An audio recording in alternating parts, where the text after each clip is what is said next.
مومن تو وہ ہیں کہ جب اللہ کا ذکر کیا جاتا ہے تو ان کے دل ڈر جاتے ہیں، اور جب انہیں اس کی آیتیں پڑھ کر سنائی جاتی ہیں تو ان کا ایمان اور بڑھ جاتا ہے، اور وہ اپنے پروردگار پر بھروسہ رکھتے ہیں، اور وہ جو نماز قائم کرتے ہیں اور جو مال ہم نے ان کو دیا ہے اس میں سے نیک کاموں میں خرچ کرتے ہیں، یہی سچے مومن ہیں، اور ان کے لیے ان کے پروردگار کے ہاں بڑے بڑے درجے ہیں اور بخشش اور عزت کی روزی ہے۔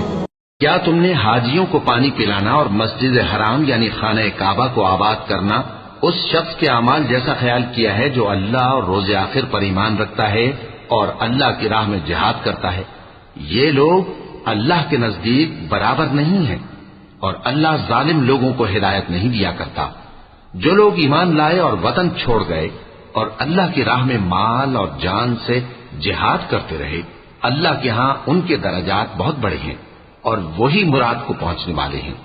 ان کا پروردگار ان کو اپنی رحمت کی اور خوشنودی کی اور بہشتوں کی خوشخبری دیتا ہے جن میں ان کے لیے ابدی نعمت ہے، اور وہ ان میں ہمیشہ ہمیشہ رہیں گے۔ کچھ شک نہیں کہ اللہ کے ہاں بڑا صلہ تیار ہے۔ کیوں نہیں؟ جو شخص اللہ کے آگے گردن جھکا دے یعنی ایمان لے آئے اور وہ نیکوکار بھی ہو تو اس کا صلہ اس کے پروردگار کے پاس ہے،